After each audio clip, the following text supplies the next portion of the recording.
We will be going live at 2 o'clock, 2 o'clock GMT, so that's in 2 minutes.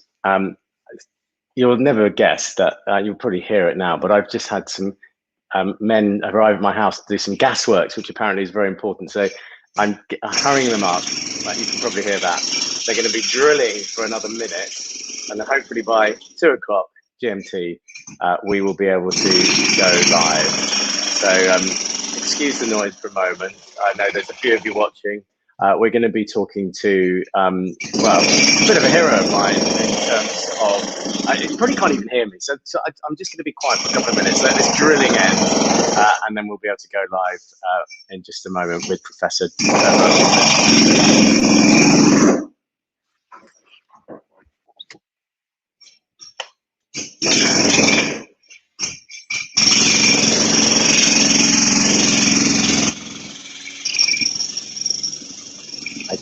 If you can hear me, I have, someone said I've got a cute Christmas tree. Thank you. Spent quite a while doing that. You may even spot the Mary, Jesus and Joseph just on here. I'm not sure you can hear me, but lots of little Christmas clues around in the background.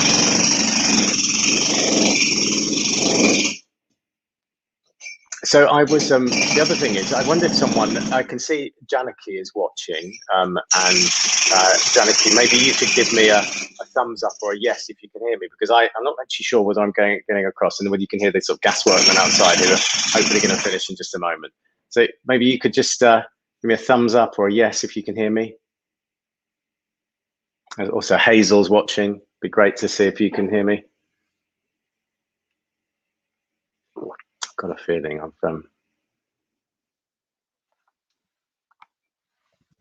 being heard.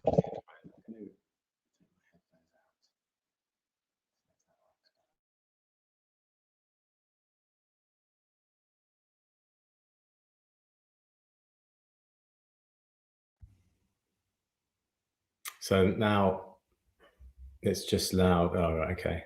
I can hear you. It's not being cut out. Oh, good. Right. Well, maybe I will go back on these headphones then.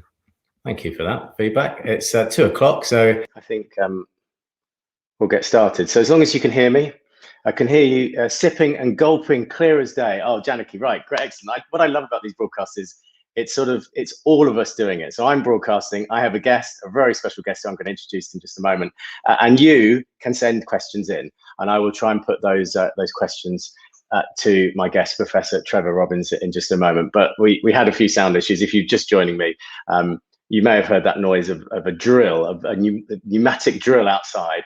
A gas man turned up at my door and said he's going to have to fix a gas pipe right outside my door, which is where I'm broadcasting from. So it was a little bit concerning. So I got him to do it just straight away there. We're done. It's now 2 o'clock. We are live for this special broadcast. It's put on by Orchard, the OCD charity, and it's hosted by Made of Millions. So you should be watching us either on Facebook or you'll be watching us on YouTube. If you're watching us on something else, then something's gone wrong, but that's good because you're listening and you're watching. And I guarantee you, you will learn a lot today, particularly about OCD. Now, I'm Sean Fletcher. I'm a broadcaster in the UK. I know I've done a few of these before, and we've had an audience in Australia. We've also had people listening and watching in the United States as well. So you may not know who I am. I work on the BBC and I work on ITV broadcasting on various programs across the board there. But I'm also a mental health campaigner. My son was diagnosed with OCD when he was 13. He's now 17. And during that time when he was diagnosed, I learned an awful lot about OCD. I learned how the services in Great Britain are underfunded, overstretched, and I actually was very disappointed with the level of treatment and care that's given to people struggling with mental illness compared to physical illness. But there are lots of people doing some great work. And I'm honored to speak to one of those brilliant people. He is considered the 4th most influential neuroscientist in the modern era. He's the leader, he is leading a multi-million-pound research study into the neuroscience of OCD. He's made some fascinating discoveries, which I will be finding out about very soon. He's leading, though many of those discoveries will be leading to some potentially groundbreaking treatments, we hope, in the future. So I'll be asking him all about that. To give him his actual billing and title, he's a professor in cognitive neuroscience, who's the director of the University of Cambridge's Behavioural and Clinical Neuroscience Institute. His name is Professor Trevor Robbins. He joins me now, so let's see if I can get him to join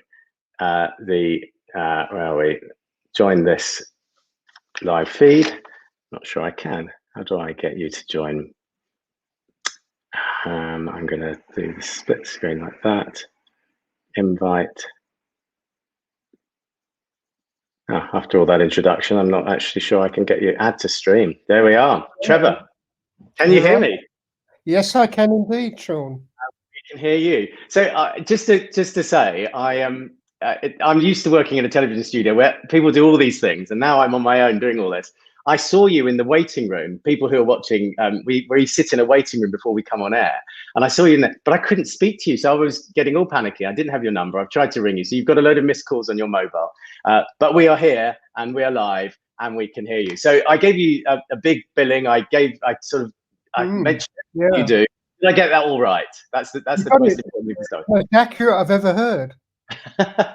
Okay, and you probably saw that I had a gas man drilling out, or heard that he was drilling outside. It was very noisy. Yeah, he's gone, so we are safe. It's just the two of us and our lovely audience who will be sending in questions. But I'm going to start. I'm going to start with the first question. And for people who are struggling with OCD, the sort of go-to treatment is normally SSRIs in terms of medication and CBT. Can we just concentrate on SSRIs? Why do they work, and how do they work? This is a really good question. It's been a puzzle. You know, we've known about SSRIs and OCD for just about 40 or 50 years. You know, they kind of work. Why do they work? I mean, first of all, SSRIs stand for selective serotonin reuptake inhibitors, which sounds very technical. What that means is that there is in the brain a chemical messenger called serotonin, which is very important. And this drug essentially boosts serotonin, especially if you give it in a repeated way. It increases serotonin function. Now, probably everyone out there is thinking, yeah, SSRIs, they're used for depression and anxiety, aren't they? Because it's quite well known that serotonin probably has roles in anxiety and depression. You know, it's suggested that you need serotonin to be boosted in depression, for example, because serotonin levels may be low. Okay, is that why it works in OCD? It's not so clear. I mean, we know that OCD patients frequently have some depression, but it's often not a clinical depression. You know, it's not really bad. So why does it work? We think that serotonin has a special role in blocking compulsive behavior. So it's not just about people being down and picking them up. There's something else going on. Something else going on. And we think it's, I have to say, it's partly due to experiments we've done with experimental animals. Okay. But we have worked out a relationship of that research to human OCD. And I can tell you what it is. We give the animal or human a task where they're performing for rewards. And then we shift things around. So you have to show flexibility. You have to stop what you're doing and focus on something else. And what we've discovered is that if serotonin is down in part of the brain called the orbitofrontal cortex, watch out. So this is the bit of the brain behind the eyes, the orbit of the eyes, orbitofrontal. See how clever these anatomists are? Orbitofrontal cortex. If serotonin is reduced in those areas, you tend to perseverate in your behavior. You repeat things maladaptively, you know, when it's not good to repeat things. And this is a very good model, probably, of compulsion. Now, we know that patients with OCD do the same.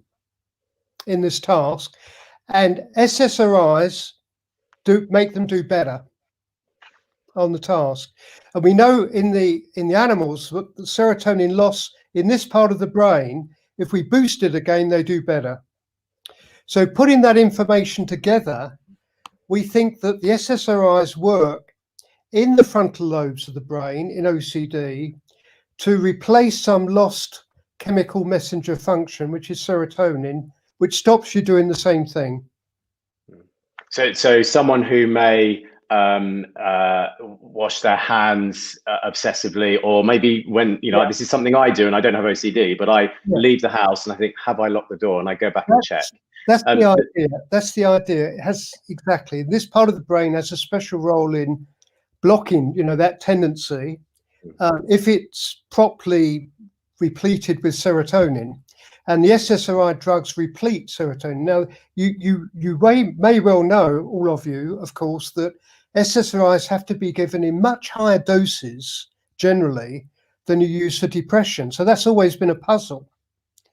And we think this is because it has a different action. You need higher doses for this particular function in order to replete the chemical messenger in that part of the brain. So we think we've got an understanding of why SSRIs might work in OCD. Now, we know they don't work perfectly.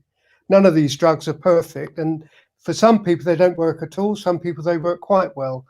But that, at least, is an attempt at an explanation which hitherto has not been available. No one has understood this rather lucky finding that SSRIs seem to work in OCD in some people. So you call it a lucky finding. I mean, how did they discover this? Well, you know what clinicians are. They play around with things. They probably had an OCD patient who was depressed, and they thought, oh, we'll give him an SSRI. And they said, oh, look, their OCD's getting better as well. Oh, right, that's a good treatment. But how, so if they're depressed? No one hitherto has worked out why that should be a good treatment for OCD. But so literally, they stumbled across it. Even though, so if you were depressed, you might have, say, 20 milligrams of fluoxetine. With OCD, you have 60 milligrams. Yeah, probably. So they just gave more. Patients, so they doubled the dose, and lo and behold, it started working on their OCD. That's almost certainly what happened. Wow, that's fascinating. There is a. Oh, seem to have lost you, Director Professor. of the National Institute of Mental Health in the US, which is the big place for psychiatry in the US. And he's a really smart guy. And he was among the people, I think, who discovered this in the 1980s. We just lost you when you mentioned his name. Could you just say the beginning of that sentence? His name is Thomas Insel. Okay. He used to be the director of the National Institute of Mental Health. And I think he gets some of the credit for realizing that serotonin must be special in OCD because of this chance finding. But we've followed up on that notion and actually got the evidence now, which we think is crucial. So a couple of questions coming in. I'm just going to pick a few. Well, let's pick one here. So this is Hazel. She said, on average, is ERP the best therapy model for OCD? And I'll use that question to sort of get into our next bit, which is CBT, because ERP, exposure response prevention, that is part of CBT, isn't it? So often when you have treatment, you have the SSRI and you have CBT, and they go hand in hand. Talk to me about CBT. I will do. I was going to talk to you a bit about glutamate.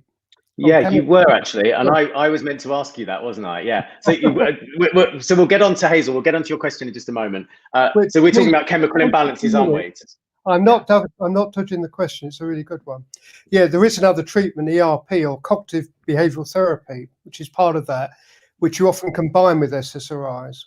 But let me get back to that in a moment, because I just wanted to make the general point that there are a number of chemical messengers in the brain, and the ones that make the so-called cerebral cortex, which is our main human part of the brain, work. One of them is glutamate. Amazingly, you may have heard of glutamate in Chinese food. Well, this is a chemical which turns the switches on in your brain, in your cortex, and makes it work better. And we think actually in OCD, the problem may be that some circuits are overactive at the expense of other circuits. So there's a kind of imbalance. And the overactivity is almost certainly caused by glutamate.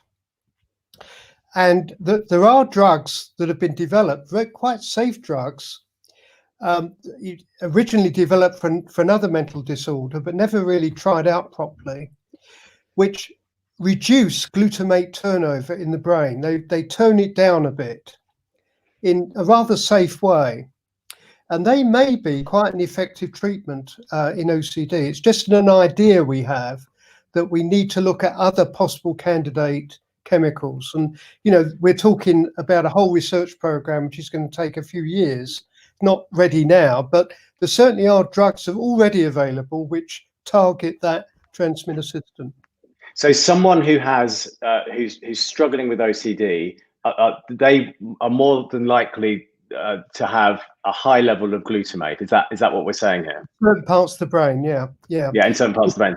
We've shown that, in a so-called brain scanner experiment, where I won't go into details, but basically in this brain scanner experiment, OCD patients perform in a certain way, and we've found that part of their brain is overactive. Again, it's part of the frontal lobes, and we would be targeting that overactivity with this drug treatment. I see. I mean, the way you put it, and I know you're simplifying it for me and the people who are listening, but definitely for me. But I mean, that sounds so simple. If you could just get something that could control the glutamate, OCD will be solved. Is it as simple as that, or is it's not quite as simple as that? Because this is, we're going to get onto this later, I suspect, in the discussion. But one of the problems with drugs, of course, which we're all aware of, is they have side effects, right? You know, you may be targeting the right problem, but because there are receptors, so-called, which the drugs bind to in other parts of the brain, which have other functions, the drug's going to affect those as well. And that's what causes your side effects. So the real trick in psychiatry in the future, and probably other problems in the brain, is to target the treatment to specific circuits. How do you do that? How could you do that by giving a drug by mouth, which, you know, affects the whole brain, when you really want it to just affect part of the brain? That's the trick. And so that's the future, isn't it? Targeted response. Yeah, and there is a way around that theoretically, which we might get to in, well, a few years yet, but it's already available experimentally. So let's go back to something that most people have who've got OCD if they have treatment. So we've talked about the SSRIs and then now CBT, and this ties in with Hazel's question. Exactly, Hazel's question, yeah. So first of all, cognitive behavioural therapy in general, the classical cognitive behavioural therapy used in depression, isn't that successful in OCD. It is partly successful, but it needs to be a specialised kind of CBT. And the reason for this is quite clear, I'm sure, for all you sufferers with OCD, because when you think about it, OCD is often not a very cognitive thing. I mean, you know, when you're doing your compulsion, you want to stop it, but you can't. You know, so it's no good telling someone, look, just stop it, you know, don't do it. I mean, it's, you know, it's like having an itch or something like that. You can't stop it once it starts. You know full well that that's what you want to do, but you can't do it. So that's why cognition per se doesn't work very well with OCD. It has to be combined with behavioural therapy. And the whole point of exposure therapy is that you provoke the kind of compulsion, but then stop it occurring, so that you show the patient that actually when you don't perform this ritual, eventually you get over it, and it, you know, you get over the anxiety and the provocation, and you're still, you know, you're basically still alive and you're okay. But you have to kind of learn that over a number of times. It takes a long time, obviously, with exposure and response prevention, ERP as it's called. So there are two elements to it. There's the exposure to the trigger, which triggers your compulsion, and then stopping your behavior, so that you have to bear it, you know, you have to be exposed to it in order for you to be gradually desensitized as you learn that actually it goes away after a while, as long as you can bear not performing your response. So that's the basis of ERP. Now, in terms of efficacy, effectiveness of drug treatment and an ERP, this is a very controversial area. I'm not a psychiatrist, I hasten to add. I'm not a medic, I'm a basic scientist. But I work with Naomi Feinberg, who's a brilliant consultant psychiatrist, probably the best in the UK for OCD. And, her view is that they both kind of work. They work differently in different people. She thinks that in the long run, she thinks the drug treatment works over the long term better. But she thinks that, CBT type treatments work very well in the shorter term to produce some benefit and relief. I think that's basically the formula. And, there's a bit of an argument about which is better, but they probably both have their place. I think NICE recommends both of these treatments. But frankly speaking, neither of them are perfect, as we know. So there's plenty of room for other possible treatments. While we're talking about behavioural treatments and CBT, I wanted to highlight a couple of advances that we've had at Cambridge, actually, using apps. I don't know what you might think of this. We haven't used them properly clinically yet, but it's just a kind of idea. So my good wife partner, Professor Barbara Sahakian, who's a clinical neuropsychologist, and Balan Jalal, who's been a PhD student, he's got his PhD now. They invented an app, which I think is pretty cool. And let me explain what it does.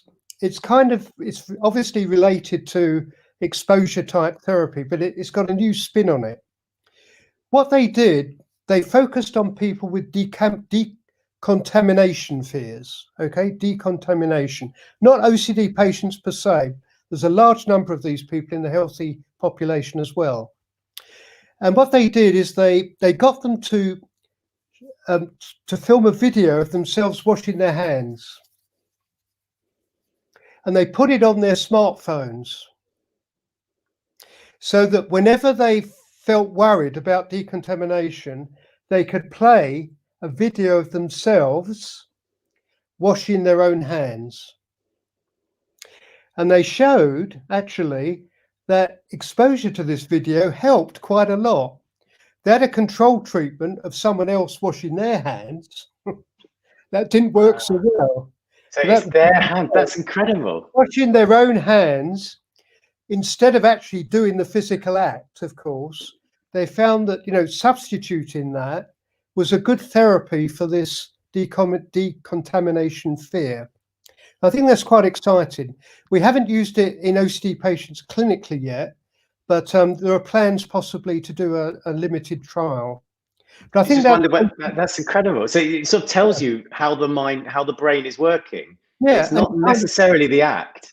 It's also seeing the act. It's just seeing yourself washing your hands is, a bit of a relief, but it prevents yourself rushing out to the washroom and actually, covering them with bleach and doing damaging things like that. So, it's really shifting the compulsion, if you like, to an app, which, maybe not a great thing, but on the other hand, it's probably better than actually compulsively washing your hands for a long time. And gradually these people felt a bit better. They spent less time worrying about contamination and they did better on certain tests that we had. So that's one example. And so just answering Hazel's question, on average, is ERP the best therapy model for OCD? We're sort of saying at the moment it is. Yeah. Probably the best within that domain of treatment, certainly. Yeah. Have you said everything on CBT? Because I'm really intrigued about some of the searchable things. There's another couple of apps we have, which I'll tell you about. One app we have where we train people to do a particular sequence on their smartphone. And the idea again is that you could substitute that sequence rather than rushing off and doing your ritual. So, it reduces the scale of the compulsion, as it were. And we found for some patients that they feel more relaxed doing that. It helps them overcome their urges to ritualize. And then there's another one that Barbara and Balan Jalal have made, which is quite a neat one, where it's to do with disgust, I'm afraid. And some patients worry a lot about, certain disgusting things like, well, don't just go into it, but we can talk. So sexual thoughts, violent thoughts, feces, things like that. Okay, right. Kind of thing. And again, they've used the approach where they've introduced an artificial disgust with not real feces, but something which looks like it. And the person's reaction to that, they've filmed. And again, that's a kind of desensitization therapy. So they've then asked the patient to repeat that experience, every day. Just show themselves reacting to this disgusting thing just once a day to gradually desensitize it. So that, again, patients have felt, some relief in, reducing their reactivity to disgusting things like that. So again, it's a way of introducing technology into this kind of desensitization field, which I think is, very smart, because obviously you can do your own personal therapy at home with your smartphone rather than relying on a clinical psychologist, for example. So I prematurely put up another question. So Mudazir Naik has said, I have been struggling with OCD from the last 18 years. Before 3 years, I was given SSRI, but not effective, and behavioural therapy. Behavioural therapy worked, but my OCD comes back. Yeah. So for someone like that, what else is there out there? And I'm thinking more of surgical treatments, because that's this area that you're really specialising in, isn't it? Yeah, we're pretty expert on that. So OCD is kind of unique, really, among the psychiatric disorders, in that you have a whole range of possible treatments. We have behaviour therapies, we've mentioned, and drugs, as we've mentioned, and surgery. Now, I have to say that this would depend on the severity of the OCD, right? So it's one thing if the OCD comes back. It probably does. It's like a chronic relapsing disorder. And that's a problem, whether the drugs ultimately will be able to take care of that or not. That's something that we need to get into. I think the glutamate drugs might be very good at stopping relapse, actually. So the only point I would make, therefore, is that surgery is only generally used in OCD in very extreme cases. I'm sure that not many of your audience will have really extreme OCD. I'm talking about where they're scoring 36 out of 40 on the clinical scale or something like that, which means, 12 to 13 or 14 hours of rituals a day, not going out of your house for months on end. This is crippling OCD. And, we're very sympathetic to those patients.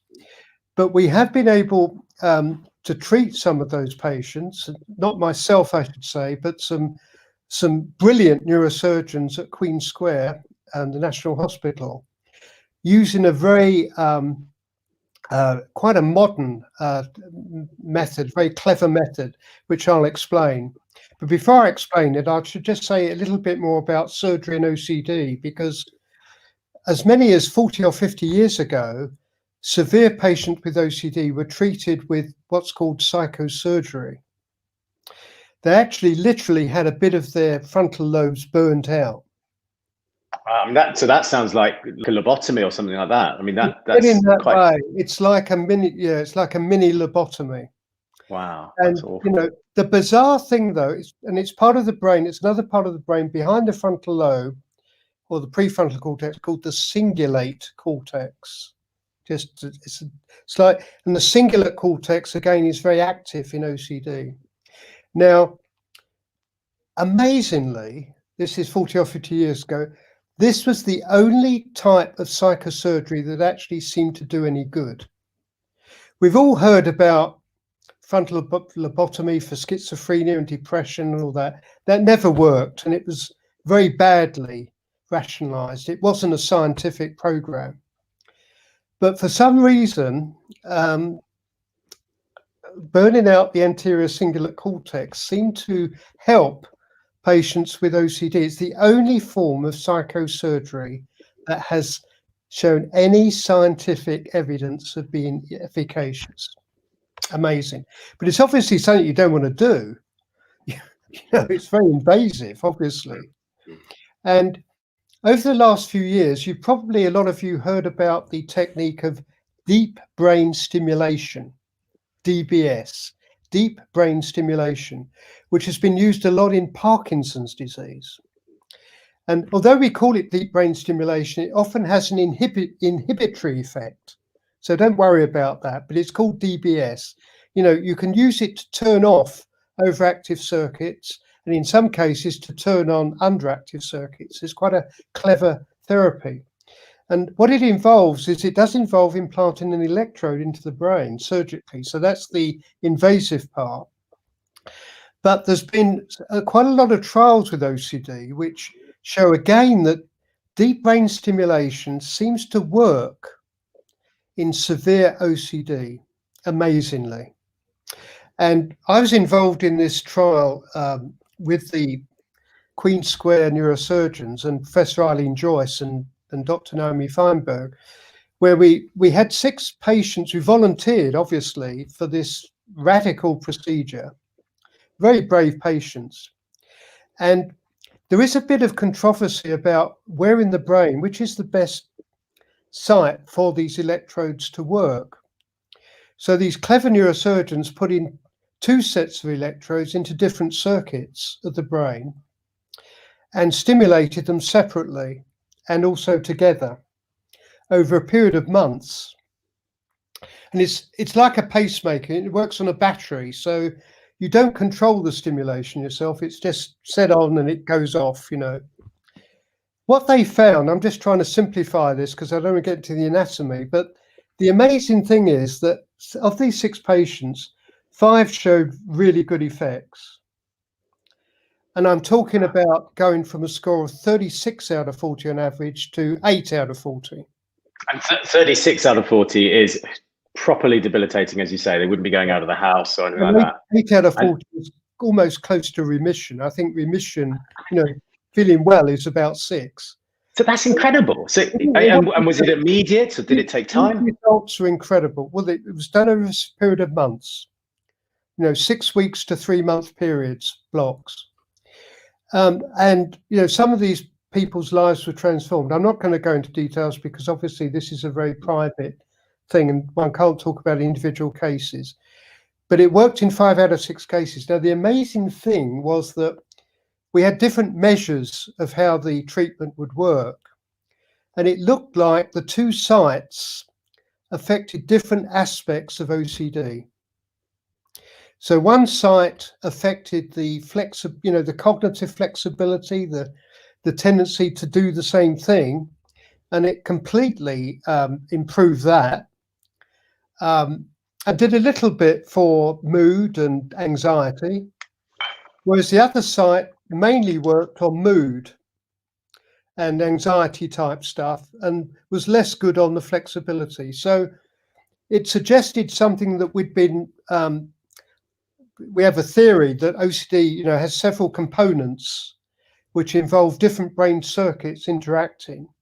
And it seemed as though these 2 different stimulations affected the 2 different circuits, which are both responsible for different aspects of OCD.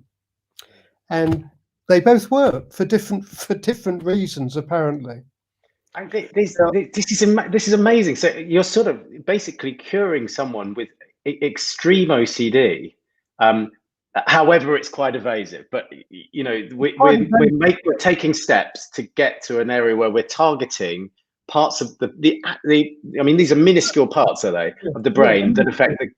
And these neurosurgeons are brilliant. They can, it's really fine stuff. They have to put the electrode in exactly the right part of the circuit in order for it to work. So very clever stuff, and quite amazing, but obviously still invasive. And you don't really want that. You need to escape from it being invasive. Yeah, because so just that ties in with the question. I know you're going to say more on this, but Janaki Medina said it appears that targeting that area in an ethical way, without surgery, could be a viable solution or path, as an opinion from a non-doctor. So obviously it would have to be done in collaboration with a consultant psychiatrist and a neurosurgeon and everything else. But in theory, I mean, this technique has been used a lot more in the Netherlands and the US than the UK. The study I just mentioned was the first ever study in the UK. Wow. It's because my son's got OCD, and I meet lots of people with OCD, and it affects their lives at different levels, at different times, whatever's happening in their life, but it affects their lives. Yeah. And I've lost hope. I sort of lost hope, and I'm sure lots of people. I mean, I haven't got OCD, and I've lost hope. There's lots of hope for OCD. I mean, obviously, you wouldn't use such, an extreme surgery because it is invasive for someone who has, normal OCD. I mean, these are very severe patients. But what you're doing, you're saying that we know that there is a part of the brain. It gives you hope. It gives you real hope that things can be fixed. And maybe we can fix them ultimately with non-invasive treatments. I mean, that's the longer term prospect. So, one of these is transcranial magnetic stimulation. It is possible to stimulate the brain and inhibit the brain, not by going into it, but with scalp electrodes. The problem with that is that they can't penetrate far enough into the deep structures of the brain that deep brain stimulation gets to. Do you see what I mean? I see. So if they could do what deep brain stimulation could do with the magnetic thing, transcranial magnetic operation on the outside, it would solve so much OCD, but they just haven't quite got that technology yet. Quite got there yet, but it's very promising. And maybe you can affect some of these circuits just by getting the circuits which are just very anterior and quite close to the surface of the skull. That's a really interesting prospect.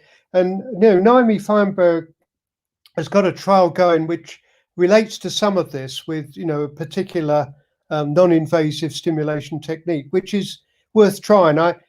Personally, I'm not convinced it's going to be effective because it doesn't get to the deep structures. But again, it's promising, and it's going to be an advance if it does work on deep brain stimulation, which is obviously invasive. Yeah, I've just put up another Janaki Medina question, which I'm just going to get to. But you mentioned Naomi Feinberg quite a bit. We had Naomi Feinberg on actually a couple of months ago, and I'm going to be speaking to her again in a month. And just to all the people who have sort of put in questions like this, please, can you let me know how I can recover from OCD 100%? I've got quite a few questions like that. That probably it's not for this debate, but that will be for Naomi in a month's time. With Trevor, I want to be talking about the new methods. I mean, there are a few others, other questions here, Hasib, Ahmed. You need to tune in a month's time, and I will get onto those questions then. But I want to go back to what. Yeah, so we've got this kind of science fiction thing as well, which you know about. Sorry. Dreads. Yeah. Well, I'm just before we get onto that, I was going to go back to that Janaki Medina question.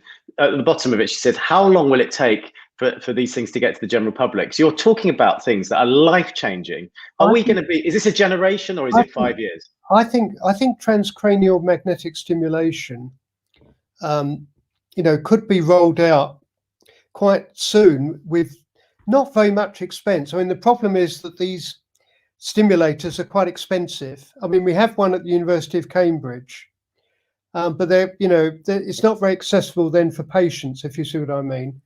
But if we could provide patient surgeries with proper stimulators, that at least would encourage research, which would help evaluate that kind of treatment and make it better. So I think, deep brain stimulation works now. It strikes me that. Sorry, Trevor, I'm cutting across you because I'm so excited about this. I mean, you've given me hope. The people at home, I'm reflecting their hope, because it's just great to hear that there are things and there are people who are making inroads into beating OCD. So it strikes me that there is, when you get inside the brain, we know where to go, but that's deep brain stimulation, which is quite evasive. When you're outside the brain, we know where to go, but we can't get in there strong enough. Are there forms of drugs that we can put inside? I mean, you mentioned dreads. I think that's that, isn't it? It comes back exactly to what I was talking about earlier. Remember when I said, one of the problems with drugs is you give a drug by mouth, but it goes everywhere in the brain, so it affects all the circuits that use that messenger. So that might target your problem, but it also might give you a lot of side effects, as happens with SSRIs and probably the glutamate drugs that I was mentioning. Now, there is a new technique which we know works in experimental animals, which is absolutely astounding. If I could just take a minute to explain it. It takes a bit of a while to get your head around this because it's so weird. So watch out, guys. Here we go. So it's possible. Now, I have to say that this is also invasive in a sense, but not in a major way. Not in a major way. Would be a very simple operation. It is possible to inject into the brain. This is experimental animals. A virus. I know that immediately raises hackles. A virus in the brain. Oh God! Well, a lot of viruses are actually safe and benign. So it would be a safe and benign virus, which contains a bit of genetic code, right? Because that's what viruses have, which would make a receptor. Now, remember, receptors are those proteins which drugs bind onto, or chemical messengers bind onto to make your brain work. So you could put particular receptors in a particular circuit in the brain by injecting the virus into that area. So then your receptors are made, they're ready there. They don't respond to anything because we've engineered the receptors so that they won't respond to anything that's in the brain. They're just inert. However, they will respond to a particular agent, a drug, essentially, which isn't in the brain, but you could give by mouth. So that drug would combine directly only with those receptors in that particular circuit to produce a change, either to increase activity in it or reduce activity in it. So that's a way in which you could produce a highly specific effect in the brain on a circuit, which is the kind of thing I think we're going to need to treat OCD. So that is really science fiction, isn't it? But this works in experimental animals. Okay, it's related to something you've probably heard of before called optogenetics. This is called chemogenetics. Works in animals, and actually they're just beginning to think about how that might be used in humans. Wow. Not necessarily for OCD. People haven't started thinking about that yet, but I reckon it's probably another generation. Yeah. A bit of a way off. It's further off than transcranial magnetic stimulation for sure. Yeah. But it does show you how specific ultimately treatments are going to be. So with all these things, I mean, actually, you mentioned lots of things that have given me hope. That is the one that blows your mind, really, doesn't it? But yeah. All of them, what we're doing is we're finding, or you're finding out ways to affect OCD, and the best way is to get inside the brain. But the only way we can do it really realistically, rather than without invasive surgery, is to do it from the outside. But the things that we can see in the future will be, so the Trevor Robbins in 100 years time will be doing stuff like dreads, like a thing on the outside that does the equivalent of the deep brain stimulation. 50 years time, for sure. Really, 50 years time. So I'm just thinking, I'm 46. So if I live to 100, I might see this stuff. Yeah. I mean, but so my son's 17. That will be in his lifetime. You're saying? I reckon it will be. Yeah, I reckon. I mean, I'm just top of my head stuff. 50 years, I think so. Yeah. When you think back 50 years and all the advances, I don't see why you wouldn't have advances in 50 years. Yeah. But I think some things, like transcranial magnetic stimulation, before then are going to come online. With deep brain stimulation and maybe better drugs as well, and obviously more sophisticated behavioural therapy. I mean, a lot of the things you've said you can do yourself at home. It could be fantastic. Well, when we talked to Dr. Naomi Feinberg a month ago, she was talking about that sort of thing, but with like a TENS machine. So you literally just hold something on your head and your OCD calms down. But as you say, you don't believe it can get really deep in there in the same way that deep brain stimulation. Trevor's little query about it. It might work. It might work. there are trials going on with so-called repetitive TMS. It's called repetitive TMS, repetitive transcranial magnetic stimulation. It might work. Okay, so I mean, I talked about you being the fourth most influential neuroscientist in the modern era. I mean, that's quite a title, isn't it? I mean, that's pretty special. And having spoken to you, I can't imagine what the third, second, and first are. They must be really special people. But I can tell you that they're all, at least two of them work in London, right, at University College London, and they're brain scanning experts. So we do a bit of brain scanning. By the way, you know, our group, we have lots of volunteers for OCD research. We'd be really grateful to you if you contacted us about that, if you wanted to volunteer. Perhaps there's some way I can send out an information sheet and where you could get in touch with us. And because is there an email address? Is there an email? Yeah. I can type it in now and put it up so it's on the bottom. Yeah, TWR2. TWR2. That's me. At CAM for Cambridge, CAM. Yeah. .ac.uk. .ac.uk. So we'll talk for another 5 minutes or so, and that will be on there. So TWR2 at CAM, CAM, and then .ac.uk. So I'm gonna. And if patients have any specific queries for me, you could contact me on that as well, obviously. So for people who are interested in being a part of Trevor's research, there's an email on the bottom. Please do get in touch with him. We're really grateful. We've got some great projects going on, as you probably realise. Yeah. A lot of it's brain scanning. You know, I mean, we're not running clinical trials, I'm afraid, for treatments, because that's not our expertise. But if you want to contribute to understanding OCD, we'd be very, very pleased to hear from you.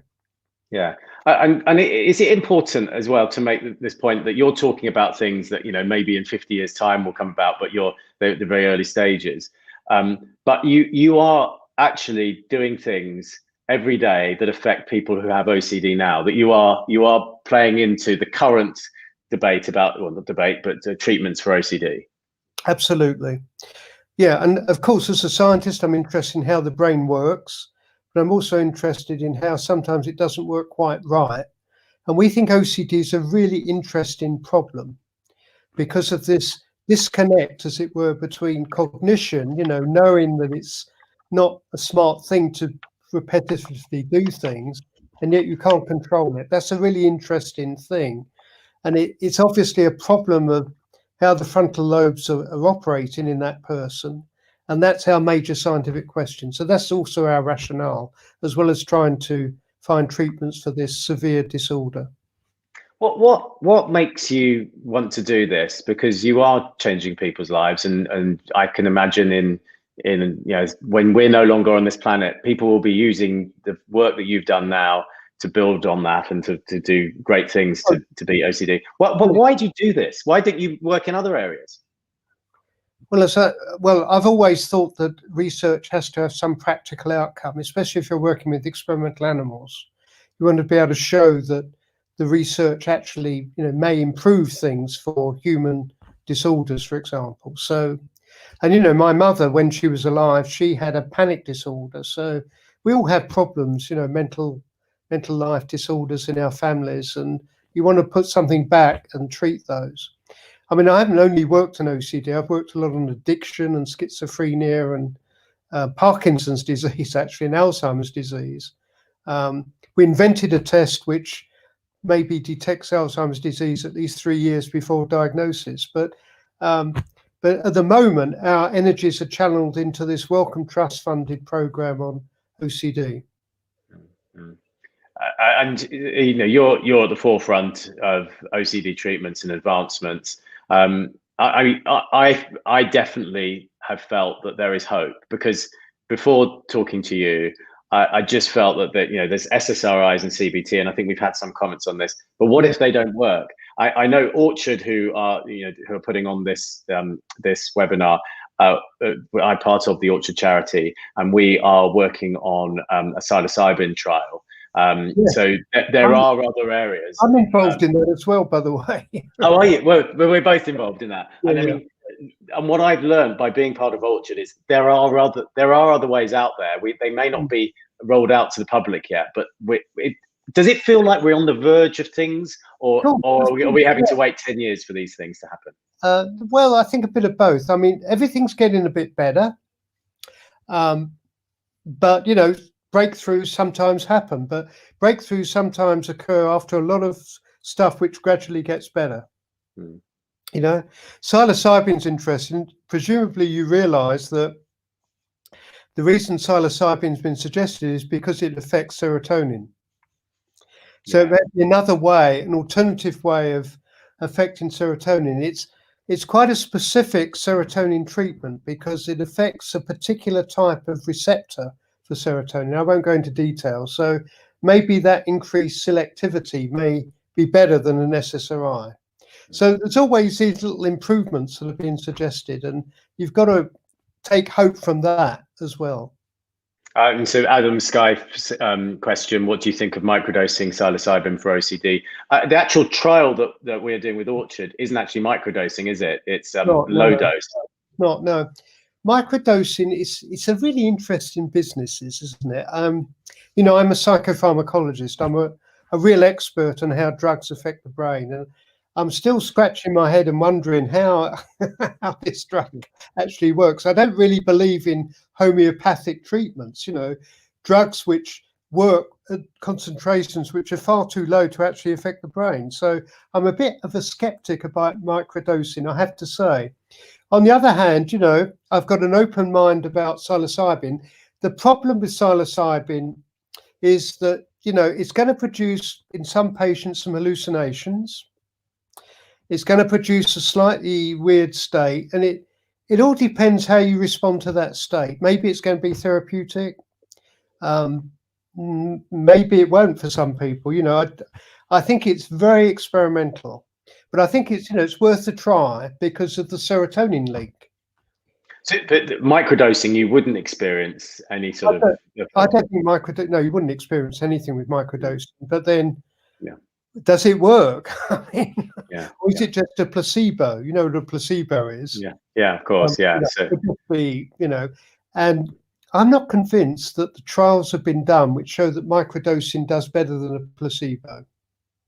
Okay, interesting. But we're going to end on a hopeful note, though, because you've given us about 5 different areas that people like yourself are working on to solve OCD, solve the problem of OCD in so many people's lives, and it does affect so many people. So just a last word on that. There is a lot of hope, isn't there?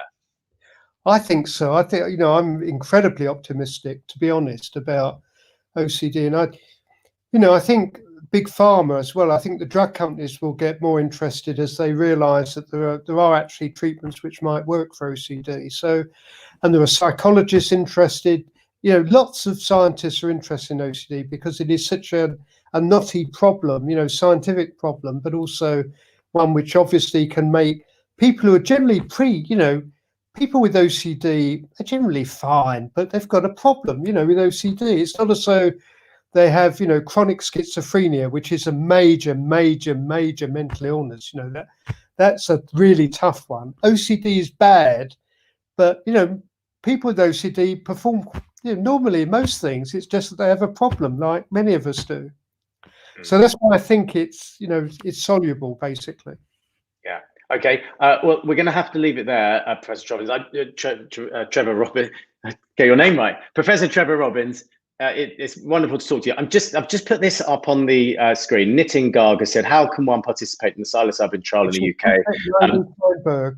95 or Orchard. So if you go to orchard.org, I think it is, the Orchard charity, OCD charity, if you Google it, you'll find it. We're also on Instagram and Twitter, and get in touch with them. The trial we're hoping to start in February, March time. So, there's still time to get involved.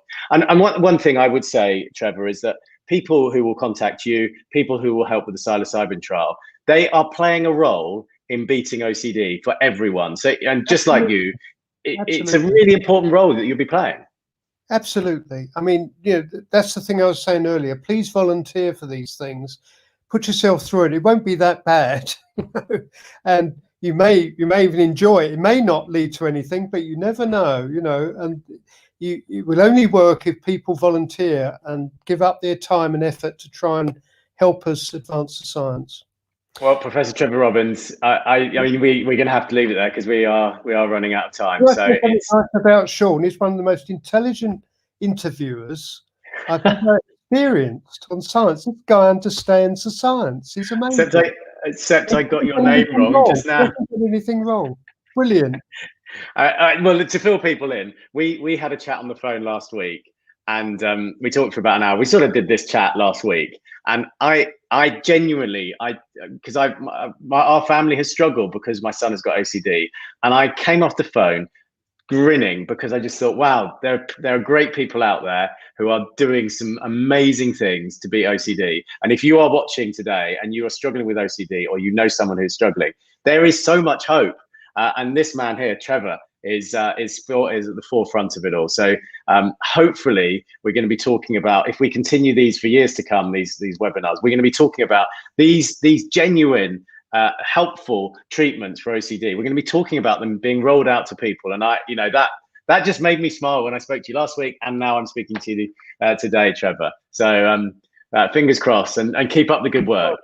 Yeah. Well, thank you very much. And that's where we're going to end the broadcast. I just press end broadcast. So goodbye to you, Trevor, and goodbye to everyone who's been watching. Thank you very much for all the questions you've sent in.